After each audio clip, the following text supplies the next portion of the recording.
سرخط خبرها اعتراضگران آلمان بازداشت نزدیکان خود را در تاجیکستان محکوم کردند. давлат болтаев қаҳрамони бозиҳои 19 осиёӣ шуд. путин иштирокаш ро дар интихобот эҳтимол ноябр эълон кунад.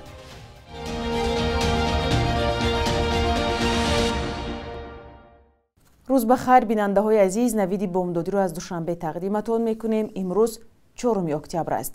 гурӯҳе аз ширкатдорони эътирозҳои 28 ва 29 сентябр дар Берлин, пойтахти Олмон, аз мақомоти Тоҷикистон талаб карданд ки бо эҳтиром ба ҳуқуқи инсон боздошту азияти наздикони онҳоро баҳс кунанд. онҳо ҳамчунон аз омбудсмени Тоҷикистон, Кумитаи Салиби Сурх, Созмони амният ва ҳамкории Аврупо ва дипломатҳои ғарбӣ дар шаҳри Душанбе хостанд бо ташкили ҳайати боздоштҳои ғайридодгоҳӣ ва ба суръати густурда поймол шудани ҳуқуқи инсонро дар Тоҷикистон таҳқиқ кунанд ва ба ин ҷиноятҳои мақомоти қудратӣ ва интизомӣ баҳои ҳуқуқӣ диҳанд ва аз ҳукумати Тоҷикистон талаб намоянд ки ба ин ҳама бебандубориҳо хотима диҳад. вокуниши мақомоти Тоҷикистон ва намояндагиҳои байнулмилалӣ ба ин изҳорот дастрас нашудааст. муаллифони изҳорот мегӯянд, ҳарчанд намоишҳои эътирозӣ ҳаққи қонунии онҳост, пас аз баргузории чунин намоишҳо мақомот даҳҳо нафари бегуноҳ аз наздикону пайвандони онҳоро боздошт карданд.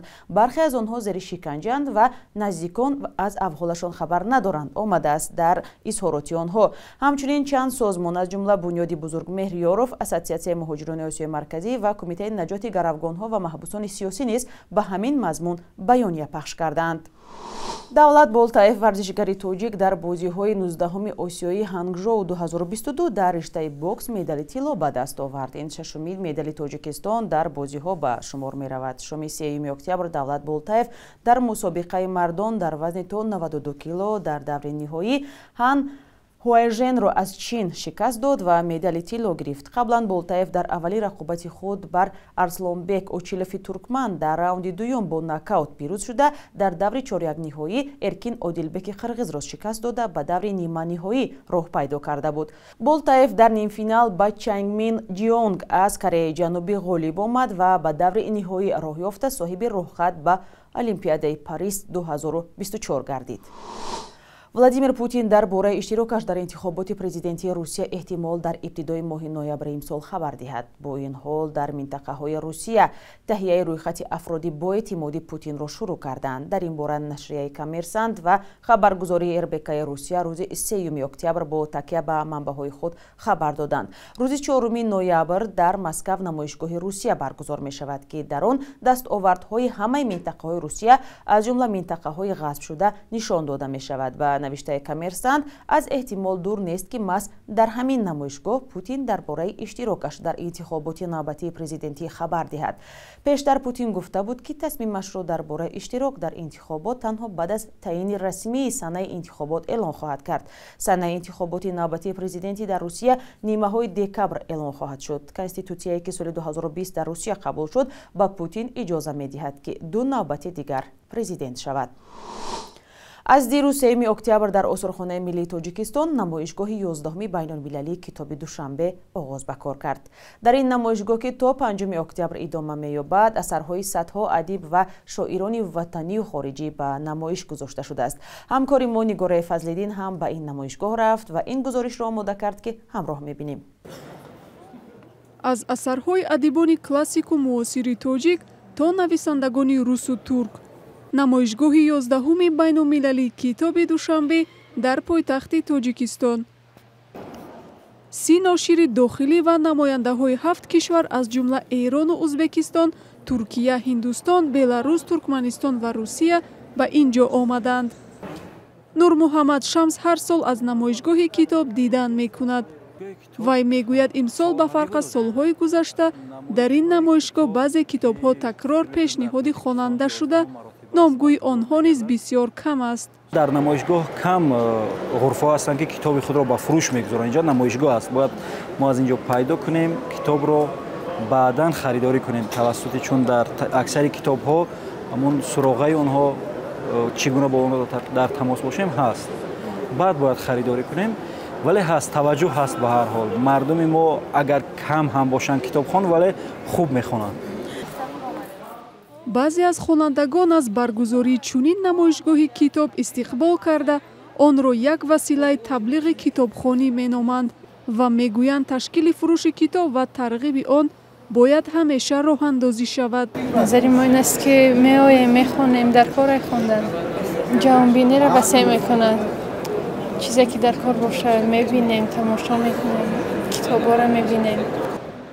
намояндагони мақомот баргузории чунин намоишгоҳро фурсати хуб барои табодули фарҳангӣ миёни ноширони кишварҳо донистанд. китобҳо аз ҳар даст, аз ҳар нав, аз ҳар жанр, аз ҳар мавзӯъ ҳаст. бинобар ин албатта таъсири бисёр бузург дорад дар зеҳни ҷавонон, чун оно ба ғайр аз он китобҳоеро ки дар дохили Тоҷикистон мебинанд, бо китобҳои хориҷӣ ошно мешаванд, бо сифати онҳо, бо мавзӯи онҳо ошно мешаванд. баргузории намоишгоҳи китоби душанбе дар ҳолест ки мавзӯи китобу китобхонӣ солҳои ахир дар матбуот ва шабакаҳои иҷтимоӣ зиёд баҳс мешавад. нигаронии баъзе аз равшанфикрон дар Тоҷикистон аз он аст ки майли ҷавонон ба харидану хондани китоб бахусус осори донишмандону адибони кишвар кам шудааст. ҳарчанд ба гуфтаи онҳо ба сахтӣ ҳам бошад, теъдоде аз китобҳо чоп шуда, вале дар дуконҳои китобфурӯшӣ қавле хобидаанд. бахши як рӯзи таърихро ҳамкорам Хиромон Бахозода тақдим мекунад ки муҳимтарин таҳаввулоти таърихии 4 октябрро фаро мегирад.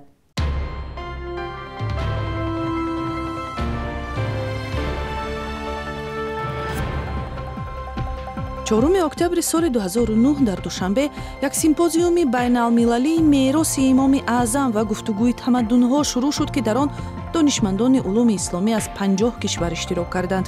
ин ҷаласаи зери назари ҳукумати Тоҷикистон расман ба 1310-солагии асосгузори мазҳаби ҳанафия Нуъмон ибни Собит, мулаққаб ба Абу Ҳанифа ва машҳур ба имоми аъзам бахшида шуд ки 95% сокинони Тоҷикистон пайрави он ҳастанд. моҳи октябри соли 1886 Абдурауф Фитрат, яке аз фаъолони ҳаракати маорифпарварони ҷадидия таваллуд шудааст ки барои ислоҳот дар низоми таълиму омӯзиши аморати Бухоро талош кардааст. ҷадидия як ҷунбиши ислоҳоти исломӣ буд ва замоне Садриддин Айниву Маҳмуд Хоҷаи Беҳбудӣ ҳам аз он пайравӣ карданд.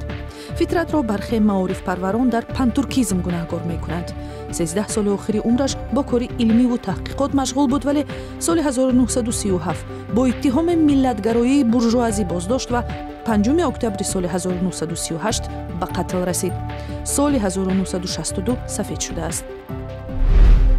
октябри соли 2014 бо номи «Дар сардӣ» як китоби мустанади аксбардори ҷавони рус нашр шуд ки дар бораи зиндагии мардуми Бадахшон ва водии Бартан қисса мекунад. Ксения Диадорова, аксбардори сокини Санкт-Петербург, мегӯяд суҳбату ошноӣ бо муҳоҷирони кории тоҷик дар Русия ӯро водор кард ки ба шинохту муаррифии ин мардум пардозад ва ба яке аз дурдастарин гӯшаҳои ҷаҳон сафар кунад. қурби рубли русӣ рӯзи 3 октябр дар бозорҳои пулии ин кишвар поин рафта аз марзи рамзии 100 рубл дар муқобили $1 амрикоӣ пасттар шуд. фирори пул ба хориҷа ва коҳиши захираи арзии хориҷӣ сабабгори ин ҳол дониста шудааст. дар моҳи августи имсол низ $1 ба 100 рубл баробар шуда буд. он замон бонки марказии Русия ба таври изтирорӣ баҳраи қарзии бонкиро то 12% боло бурд ва чораҳои иловагии ҳифзи қурби рублро муаррифӣ кард. поин ва болоравии қурби рубли русӣ дар Тоҷикистон низ як мавзӯи муҳим аст, чун ҳазорҳо муҳоҷири тоҷик маблағи худро бо рубл ба ватан мефиристанд.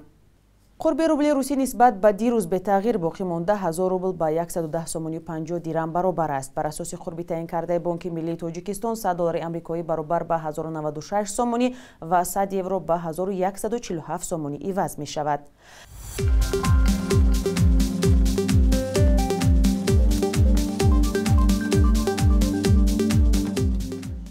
бинандаҳои азиз, ин буд охирин хабару гузоришҳое ки бароятон тақдим кардем. шумо низ навиштани назару пешниҳоди худро ба мо фаромӯш накунед. хайр, худо нигаҳдор.